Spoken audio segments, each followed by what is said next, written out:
What's up, guys? So, inspired by Shane Taylor, I said I was going to do this on the WrestleCast, and I just, took me forever, like normal, most things do. I hate the reflection I get. Well, you know what? I still need these. Never mind. I got to see my other screen, because I'm talking about, as you can see in the title, uh, the ROH World title, World Championship. And Shane Taylor made a good point. Why isn't this considered one of the most prestigious world titles ever? And I'm not here to talk about ROH past dealings or business practices. I know people who don't like ROH who crap on it every chance they get and everything. I'm not one of those people. I love Ring of Honor. I've always loved Ring of Honor. Are they perfect? No. I mean, do they have problems probably in the front office? Yeah, I guess. I don't know. I don't. Not everyone likes to work there. Ooh, shock, because every single wrestling company has a flawless record. As much as I love AEW, they don't have a flawless record. As much as I love New Japan, they don't have a flawless record. Anyway, uh, but the ROH World title itself, to me, has very little to do with who's running the company and how they're running the company. A quick breakdown. The ROH World title crowned the first champion, which is Low Ki, on July 27, 2002, at their show aptly titled Crowning a Champion. It was a 60-minute Iron Man match, four-way Iron Man match between Low Ki, Christopher Daniels, Spanky, also Brian Williams, and Doug Williams, a guy who I always wanted to meet but never have. Of the title's 35 title reigns, there have only been 28 champions. The person who's held the belt the most would be Adam Cole with 3 title reigns totaling 445 days. Right after him is Jay Lethal with 2 title reigns totaling 707 days. Roosh is actually number 3 at the most days with combined title reigns at 575 days.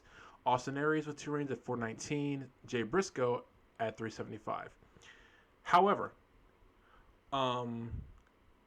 the longest single running title reign is still held by Samoa Joe, who still sits at the top of the single most reigns with 645 days. Now, what's interesting is the number of defenses, because I think both Bryan Danielson and Nigel McGuinness were tied at 38 defenses apiece. I think that was the number. I can't find the number anymore.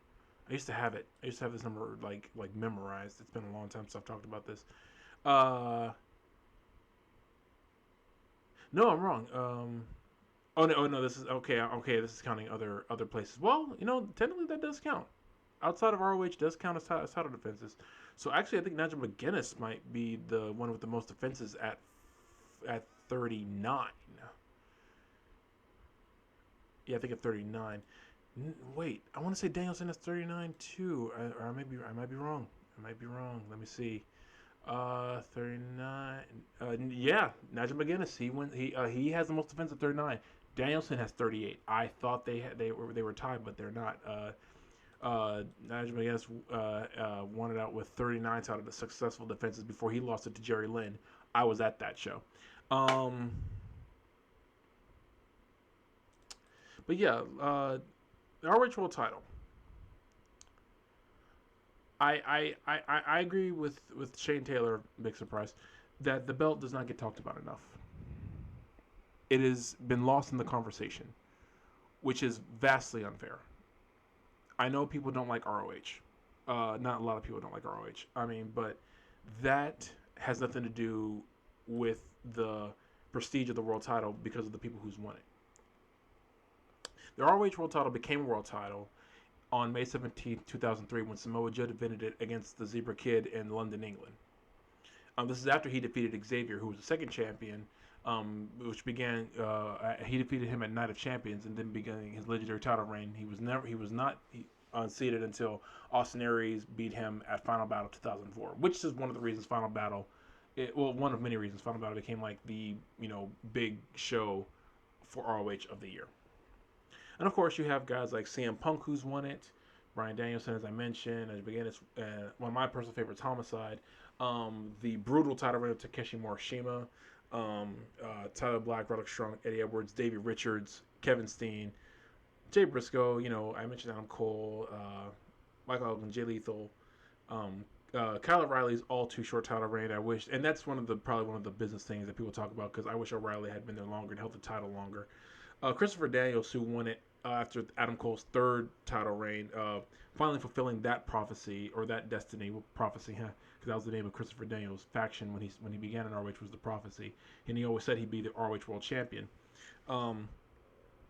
Christopher Daniels winning it in a very emotional 50th anniversary show, and Kerry Silkin giving him the current belt at the time and the original ROH World title at the same time, which is really cool. And of course, you had Cody Rhodes, who won it, Dalton Castle, Matt Taven at the G1 Supercard, which I'm very happy Matt Taven won it. I enjoyed his title win and his title reign. I really did. Roosh, PCO, and now the current champion Bandito, who defeated Roosh, who is seemingly in an unstoppable phase at this point, at Best in the World 2021. And Bandito is still the current champion, successfully defending it just recently at Death Before Dishonor in a fatal 4-way elimination match. Okay, so that's more or less the title's history. Of course, if you guys want to look it up, there's Wikipedia, and of course, one of the best places to get wrestling info, Cagematch.net. Shout out to Cagematch.net. Love that website. I'm on there a good chunk of the time. Check them out. They're a great site, great source of wrestling information. But here's the thing. It's not just the ROH World title. It's the ROH Tag Team titles. It's the television and the Pure titles. And it's now the 6-man tag titles, which shout out to Shane Taylor again and Shane Taylor Promotions, Moses and Khan, doing the thing, making those titles just prestigious as all get out. Gee, I wonder how many title defenses they've had. Hold on, let me look this. I should have looked this up before I started, but I wanted to get this recorded and get this out there. But they're currently sitting at title reigns of 6 successful defenses, having just defeated La Facción Ingobernable of Dragon Lee, Kenny King, and La Bestia del Ring. But yeah, the ROH World title, the prestige of it, it should be in the conversation with like the Impact and the NWA, the WWE, the AEW, the IWGP, the All Japan, the GHC Heavyweight Championship. It should be in conversation with all these belts. And a lot of people are gonna say, why put it in the conversation with such older belts like the AJPW Triple Crown belt, like those, the IWGP, but IWGP and the IWGP World belt, which are two different belts, which has been established, and the WWE NWA, that wouldn't come out, world titles. Why should it be in those conversations? Simple. The matches that those title defenses produced. When Low-Ki won it, it was a huge deal, because Low-Ki was one of the original guys ROH was built around, and you could clearly see that. He was in the first main event. Him, Bryan Danielson, and Christopher Daniels were in the first main event of Ring of Honor at the Era of Honor Begins, from the Murphy Rec Center in Philadelphia. I still have that DVD. I still watch that DVD, and I still love that match. It's one of my favorite matches ever. Is that first triple threat match? When he won it, it was a big deal. The whole 60-minute Iron Man thing, you could see when you watch that DVD, you can see in the crowd, the wrestlers from the back came out to watch like the last few minutes.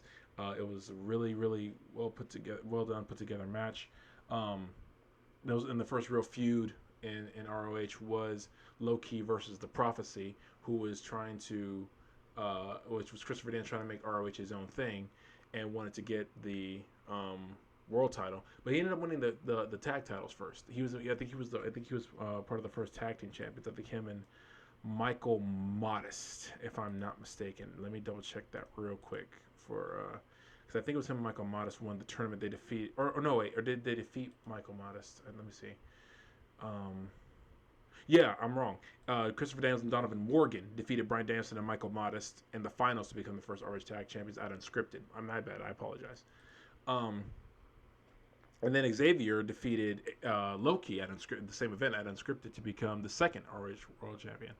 Uh, with great sadness, I must say, because this will bug me for the rest of my life. Xavier did pass in 2020. I do not believe it was COVID related. I never read a report saying it was ever related to that, and that was just heartbreaking for me because he was a guy I always wanted to meet because to me he was one of the guys who helped ROH.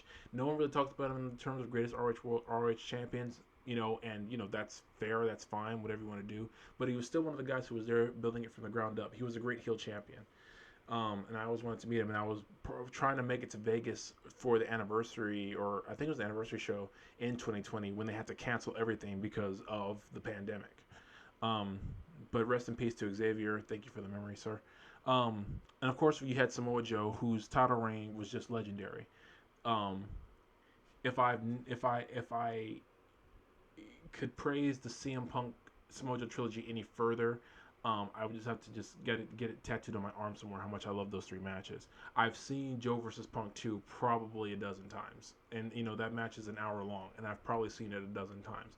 And I've probably seen the last 10 to 15 minutes of it probably 100 times.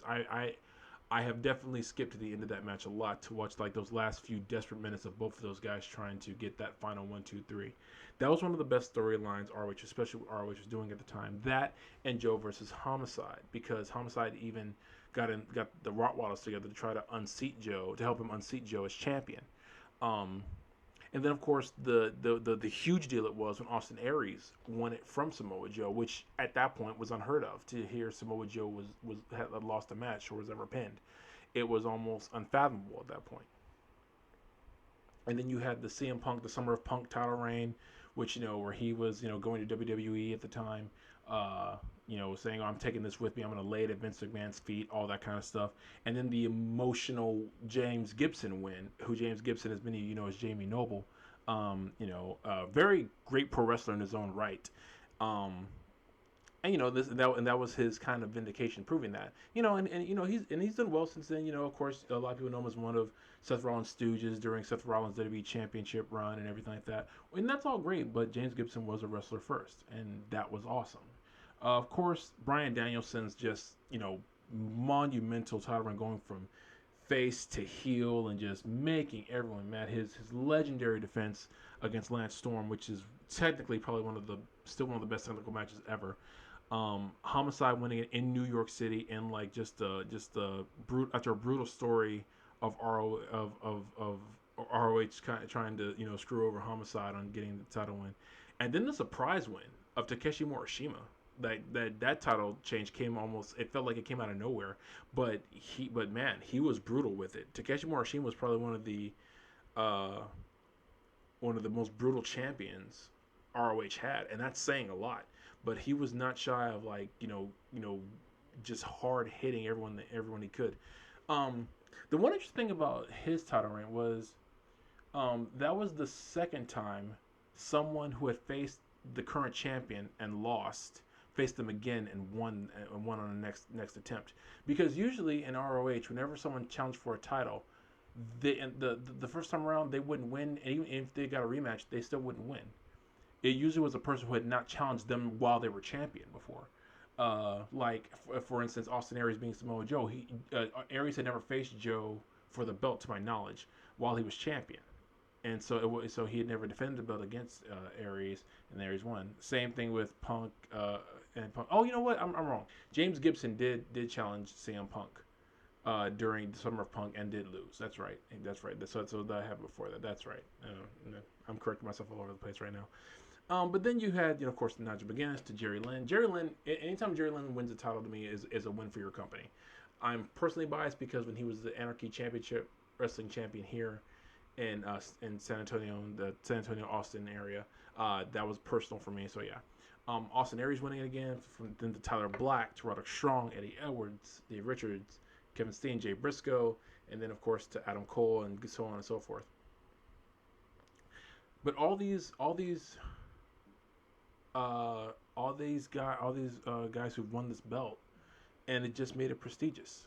It made it a viable um, championship and a viable, you know, contender for one of the best world championships ever. And it deserves to be treated like that. It deserves that kind of recognition.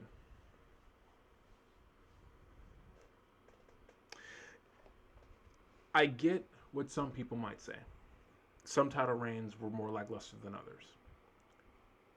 But that doesn't excuse the other title reigns that were legendary. And let's be perfectly honest, every single world title has had lackluster title runs. The AEW one hasn't had that yet, in my opinion, but it's still a new belt. The company's only 3 years in. And look at the guys who've been champion. Chris Jericho, Jon Moxley, Kenny Omega. You have to work to not get 3 great title defenses out of those 3 guys. And you know, call me a mark all you want to. I've loved every title defense those guys have had so far. They've been fun. Even Omega's, you know, seemingly almost kind of out of nowhere triple threat with Pac and Orange Cassidy was, I thought, loads of fun, you know. But you know, again, the company's still young. Will they have a lackluster title reign at some point? Sure. Why won't they? Why wouldn't they? It's a wrestling company. You will not strike gold every single time you try something. It happens. If you guys want to be fully transparent, yeah, Xavier's title reign wasn't all that. Michael Elgin, when he was champion, wasn't that great. In fact, he didn't even have the title on 76 days. I wasn't that big a fan of Adam Cole's third run with the belt. And this is not a slight on those guys.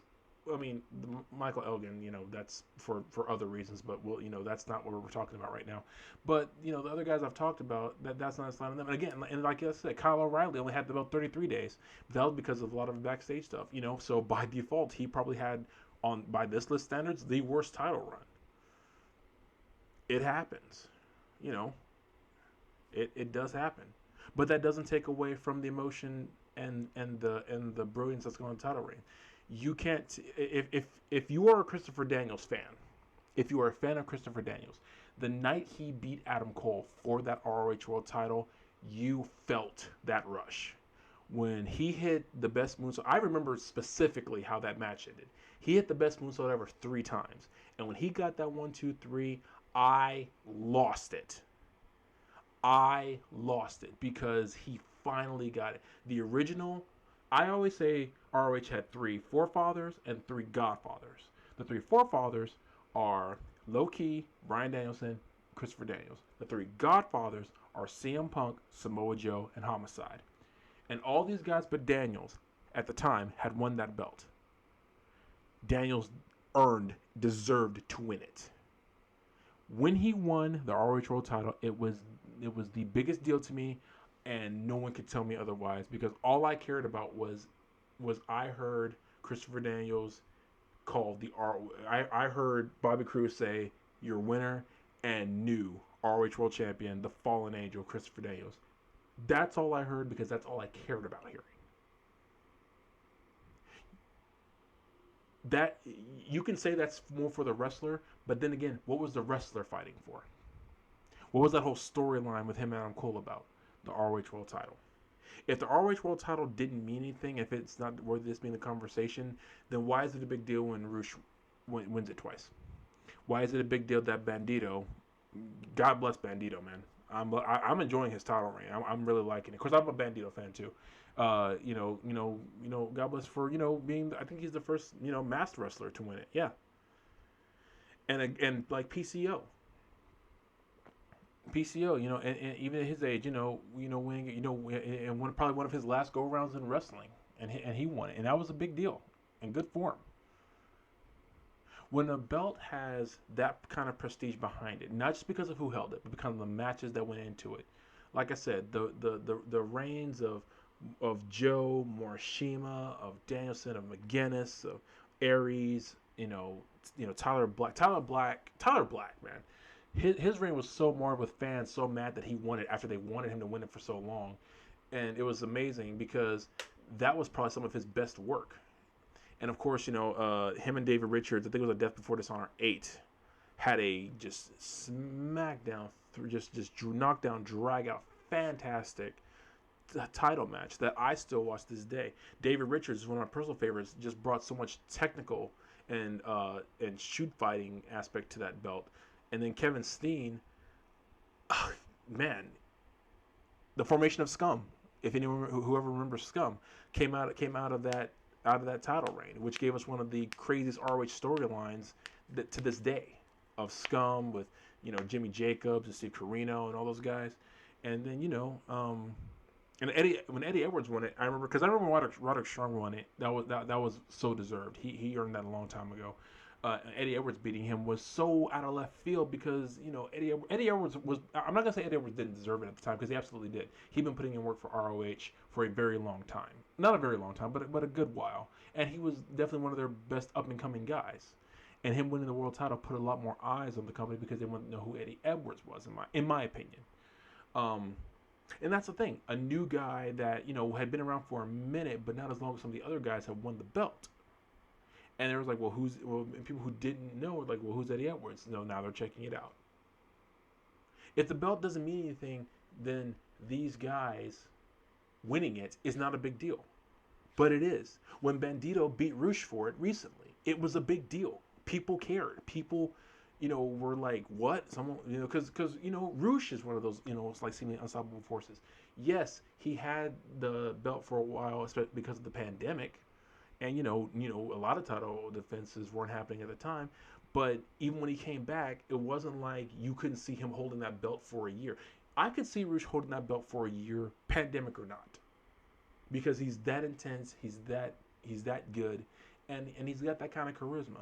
Bandito could do the same. Bandito could be one of, to me, like this new breed of luchadors we have coming out right now, like Bandito, Ray Horse, Laredo Kid, Ray Phoenix, Penta Cero Miedo, are all just like these guys who clearly were inspired by the ones who came before them, Rey Mysterio and so forth.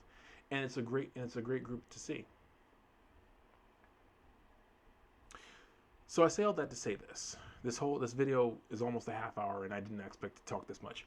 But I said all that to say this. The ROH World title is prestigious. The ROH World title deserves to be discussed in the same vein as every other world title in pro wrestling. The lineage of the belt speaks for itself. You cannot like the ROH company all you want. That is your business. That is your prerogative. Either as a fan or as a worker, that's your business to do what you want. But you cannot discredit this belt, who's had it, and what it's meant for pro wrestling. The Ring of Honor belt, especially back when it was first making waves, did so much for pro wrestling that you can't deny it. You cannot deny what Samoa Joe did with that ROH belt for pro wrestling. Try all you want to. You'll never convince me that he didn't help elevate the game while he was champion and elevate that belt to where everyone wanted a piece of it. And sometimes just one guy is all you need to make a belt worthwhile. Let me give you the perfect example. Roman Reigns' current title run with the Universal Championship makes me feel like that belt is a legitimate world title now. I was getting that feeling for a long time, but I still wasn't convinced. Roman Reigns with it now absolutely convinces me. The fact that Chris Jericho was the first AEW World Champion legitimized that belt to me immediately. Right off the bat. Shingo Takagi's current run with the IWGP World Championship. Hey, I wasn't the biggest fan of the belt's design. I'm with everyone on that, but Shingo made a believer out of me. Okay? Will Ospreay was doing the same thing prior to his injury, and I still think he will whenever he gets the belt back, because I know he's going to get the belt back at some point. And no, and you can say maybe if you didn't like it when some of the Enochiism guys had the original IWGP Heavyweight Championship, maybe you didn't like those title reigns, sure. But what about when Chono had it, or Hashimoto had it, or Muto had it, or one of the third generation, Kojima, Tenzan, Nagata. A world title is built on who defends it, how they defend it, and what that title reign meant. The ROH World title, to me, is one of the most prestigious belts. I still, in my mind, fantasize about being a pro wrestler. And if there was one title I could win and retire, I could win a belt and retire from wrestling not long after, it'd be the ROH World title. If I was a wrestler, the ROH World title would be what I wanted. Because of who's come before, the memories it's given me, the matches attached to it, and just what that belt has meant. That's my opinion. And let me make this perfectly clear. When Shane Taylor, and I'm saying when Shane Taylor wins that world title, none of you will be able to say nothing to me. Because from that day forward, the ROH World title probably might be the most prestigious belt ever. When Shane Taylor wins it. Sorry, Bandito, I love you, but if it's at your expense, it's just gotta be. Because Shane Taylor deserves to be ROH World Champion. And he will be someday. Mark my words. What do you guys think? What do you think of the ROH World title? What do you think about, other world? What world titles do you put above it, and why? Let me know in the comments down below. And if I missed a fact about the ROH World title, tell me a fact.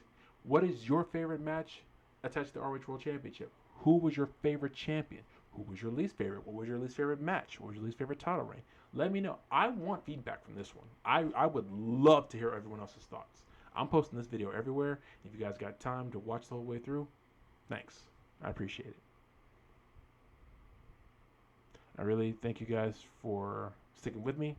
I know I'm somewhat inconsistent with my posting, but always check me out, Countdown City, WrestleCast, every week, every Tuesday. We try to make it every Tuesday, and and just follow me on the social media platforms, and just thanks, guys. I appreciate it. And to Ring of Honor, thank you so much for all the memories. And hey, Ian Riccaboni, Caprice Coleman, you guys still right here if y'all need a third man at that table. See you guys soon. Minasan, sayonara. Peace.